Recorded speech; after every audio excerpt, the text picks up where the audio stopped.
As you can hear from our two members and from the members that spoke from the community groups and the religious organizations, we have an impact in this community and we have a vested interest in the community. Two of our key concerns are safety. The first one is safety. As Sarah spoke, she's injured because of a preventable work injury. Key word being preventable. We have put forth proposals that would enhance our workers' compensation program, that would get people the rehab that they need, the work, whatever it is that they need to get back to work, and get them back into the work mainstream. It's extremely critical to us as we're at the bargaining table that every worker that comes to work is in a safe environment. It is also extremely important that every passenger that walks in the station is able to know when they step through that gate, through that door, whatever they walk through, they know that the system's already been checked, it's already safe. Thus the need to have people checking the station before passengers are allowed to come in. We have a variety of checks that we need to do, and the district wants us to wait until after the system's open.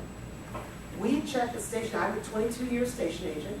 We check the station as well as the train operators. That's our responsibility. We are the first line of response if anything comes up. So safety is very key to us. It's extremely important to us that BART understands that we are out here bargaining for the safety of our workers and the safety of our riders, and that they get to the table and bargain as well.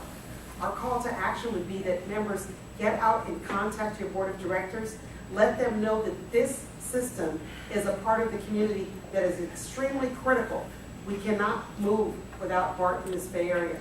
I am a San Francisco native. I've lived here most of my life, a lot of my life. I've been a BART rider since it opened. I paid 30 cents in the machine to get a ticket pop out when it first started at 17 years old. I am a 40-year customer service worker. I've always served the public. Our members have served the public. We do love our jobs. Sarah couldn't have said it any better. We absolutely love our jobs.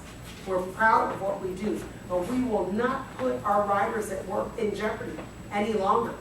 A preventable injury, she's just one. We could have had people lined up down the stairs and around the block on injuries that they have sustained because of preventable injuries.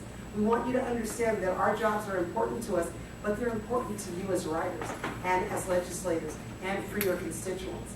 That's what we're fighting for. We're asking the BART board to come to the table, to direct staff to come to the table and bargain fairly and fully with, as Malia stated, actual numbers and actual information so we can get an actual contract before midnight Sunday. So we thank you for coming out, and right now we're going to have any questions and answers. Happy to help. Are there questions for any of our panelists?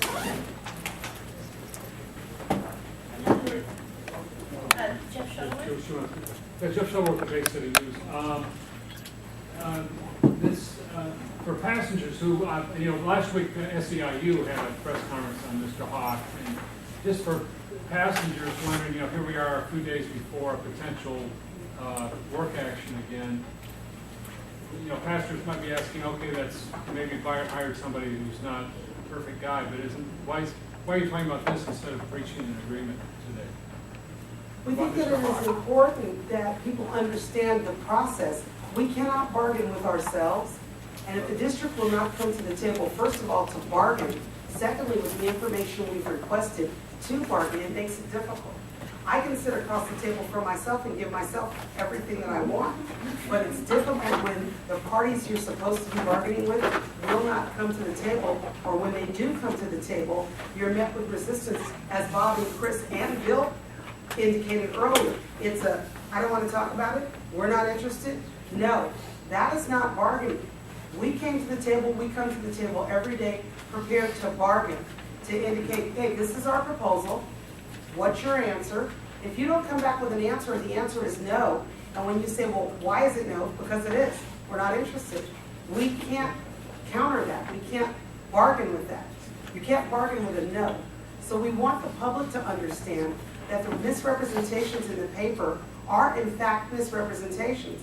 And this is our opportunity to explain that we cannot surface bargain. We cannot bargain by ourselves. We must be able to bargain fully and fairly in order to reach a contract. And if people understand that, then they'll put the pressure where it's needed. The unions are at the table. The unions have been ready to bargain. The unions are not talking about or putting the public in jeopardy of a disruption in service. That is totally and completely in the hands of BART management. And we want the public to understand and know that. This might be a similar question, but just we've heard the very vocal resistance, obviously, to using Tom Hawk as negotiator, but BART's shown zero indication that they're going to switch chief negotiators. So at this late stage, realistically, what do you hope this accomplishes? We put through an inquiry. I think everybody saw that we filed a complaint against the fact that Tom Hawk was possibly having a conflict of interest in receiving kickback, well, monies, if you will, from the buses that were operating. We've yet to hear a response from that.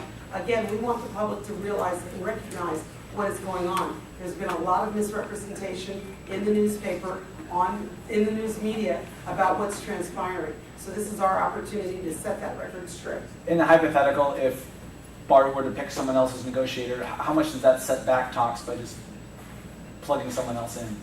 Well, I think that it would set it back, but it could be a plus in the fact that it's going to be somebody that's really coming to the table to bargain, not to privatize, not to bust the union, not with their own agenda.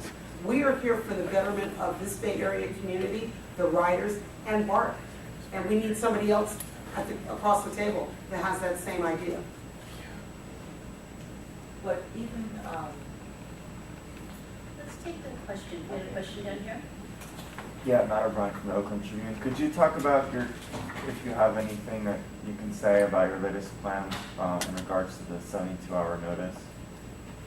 At this time, no, I cannot talk about that, but we are aware of what the 72-hour deadline is. We are hopeful again, and from the beginning, that we will be able to get an agreement.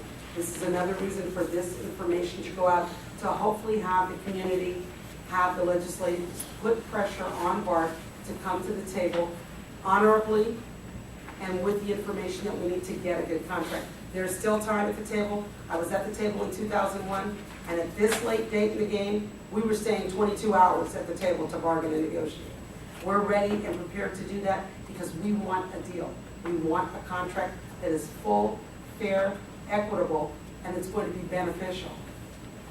Well, my question to the entire board is this, because we've all had experience with Tom Hawk. Do you feel that Tom basically is not complete with his work yet? And also, I know that he is hired by BART. So really, do you think that it is the board that's orchestrating this? I think that at this point, that generally, he's getting his directions from, he didn't come in with an agenda. Somebody gave him direction. This is what we want you to do, this is how we want you to do it, and this is what your goals should be. So he's not necessarily the problem, it's the people that hire him. Absolutely, absolutely. I want to thank Assemblywoman Nancy Skinner, who's here. She said she had a question, so I just wanted to bring attention to her. And thank you for coming. Certainly. Pleased to be here. The only thing I would note is that Mr. Hawk's absence during this time that our Labor Secretary Laura Stern assisted in creating a window of time, right?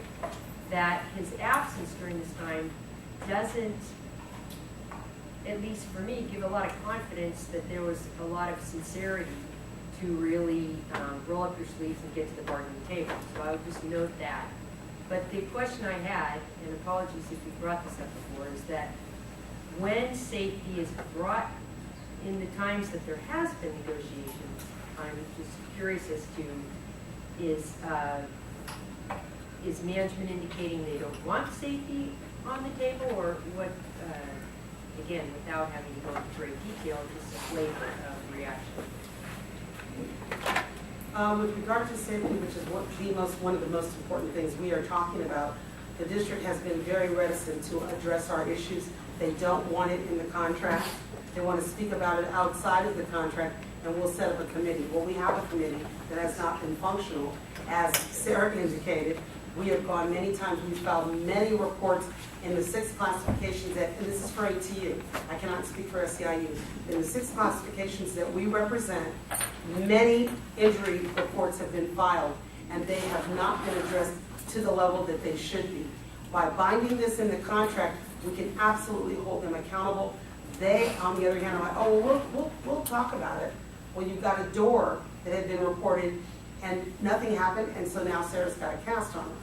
We've had other injuries with train operators, repetitive shoulder injuries from windows lifting up and down that have been reported to be difficult. Inner car closure doors when you're going through the train that are problematic, that have yet to be repaired, and yet operators are sustaining injuries. Various and sundry injuries to station agents that are on the job, floor workers that are our first line managers. So because those issues have not been addressed properly or timely, we felt that it was incumbent upon us to get that language in the contract so that we can turn around and say, you have a contractual obligation that you agreed to get these situations taken care of. So that's why we're pushing it. And their response has been really reticent.